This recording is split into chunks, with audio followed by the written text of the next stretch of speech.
சற்றுமுன் வெளியான வானிலை முன்னறிவிப்பின்படி தென்மேற்கு வங்கக்கடல் மற்றும் தென்னிந்திய பகுதிகளின் மேல் ஒரு வளிமண்டல கீழடுக்கு சுழற்சி நிலவுகிறது. இதன் காரணமாக தமிழகத்தில் இன்று முதல் ஆகஸ்ட் 13ஆம் தேதி வரை பரவலாக கனமழை பெய்யக்கூடும் என வானிலை மையம் எச்சரிக்கை விடுத்துள்ளது. இதில் குறிப்பாக எந்தெந்த தேதிகளில் எந்தெந்த மாவட்டங்களில் கனமழை பெய்யக்கூடும் என்பதை பற்றி மேலும் எந்தெந்த மாவட்டங்களில் உள்ள பள்ளி கல்லூரிகளுக்கு விடுமுறை அறிவிக்கப்படும் என்பதை பற்றி தான் நம்ம வீடியோல பார்க்க போறோம். வாங்க வீடியோக்குள்ள போகலாம். தென்மேற்கு வங்கக்கடல் பகுதிகளின் மேல் ஒரு வளிமண்டல கீழடுக்கு சுழற்சி நிலவுகிறது. தென்னிந்திய பகுதிகளின் மேல் ஒரு வளிமண்டல கீழடுக்கு சுழற்சி நிலவுகிறது. இதன் காரணமாக இன்று தமிழகத்தின் ஒரு சில இடங்களிலும் புதுவை மற்றும் காரைக்கால் பகுதிகளிலும் இடி மின்னலுடன் கூடிய லேசானது முதல் மிதமான மழை பெய்யக்கூடும். குறிப்பாக திருவண்ணாமலை, ராணிப்பேட்டை, திருப்பத்தூர், வேலூர், காஞ்சிபுரம் மற்றும் திருவள்ளூர் மாவட்டங்களில் கனமழை பெய்ய வாய்ப்புள்ளது.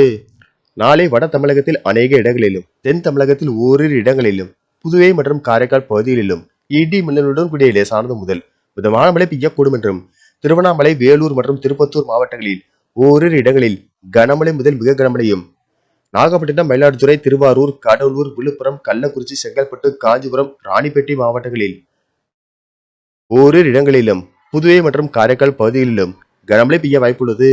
ஆகஸ்ட் 9ஆம் தேதி தருமபுரி, கிருஷ்ணகிரி, வேலூர், திருப்பத்தூர் மற்றும் திருவண்ணாமலை மாவட்டங்களில் கனமழை பெய்யக்கூடும்.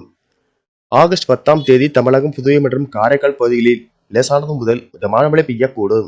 ஆகஸ்ட் 11 முதல் 13ஆம் தேதி வரை தமிழகத்தில் ஓரிரு இடங்களிலும், புதுவை மற்றும் காரைக்கால் பகுதிகளிலும் லேசானது முதல் மிதமான மழை பெய்யக்கூடும்.